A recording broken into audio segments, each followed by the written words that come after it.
কবর জসিমউদ্দিন। এইখানে তোর দাদির কবর, ডালিম গাছের তলে। ৩০ বছর ভিজাইয়ে রেখেছি দুই নয়নের জলে। এতটুকু তারে ঘড়ি এনেছিল, সোনার মতন মুখ। পুতুলের বিয়ে ভেঙে গেল বলে কেঁদে ভাসাই তবু।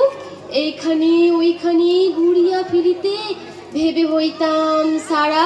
সারা বাড়ি ভরি এত সোনা মোর ছড়াইয়া দিল কারা।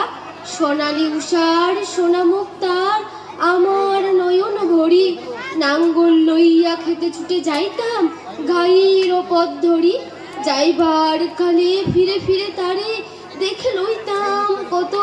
এ কথা লইয়া ভাবি সাপ মোরে তামাশা করিত শত।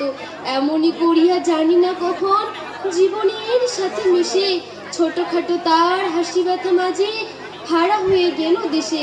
বাপের বাড়ি যাইবার কালে কহিত ধরিয়া পা, আমারে দেখিতে চাইও কিন্তু উজান তরির গা।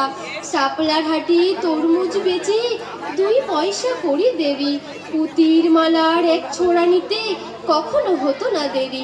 1.5 পয়সার তামাক এবং মাজন লইয়া গাটে সন্ধ্যাবেলায় ছুটে যাইতাম শ্বশুর বাড়ির বাটে। হেসো না শুনো দাদু, সেই তামাক মাজন পিয়ে দাদি যে তোর কত খুশি হতো দেখতিস যদি চেয়ে। নথ নেড়ে নেড়ে কহিত হাসিয়া, এতদিন পরে এলে পথ পানে চেয়ে আমি যে হেথায় কেঁদে মরি আখি জলে। আমারে ছাড়িয়া এত ব্যথা যার কেমন করিয়া হাই। কবর দেশেতে ঘুমাইয়ে রয়েছে নিঝুম নিরালাই। হাত জড়ো করে দোয়া মাঙো দাদু, আই খোদা দয়াময় আমার দাদির তরতে যেন গো বেহেশত নাসিব হয়। আসসালামু আলাইকুম।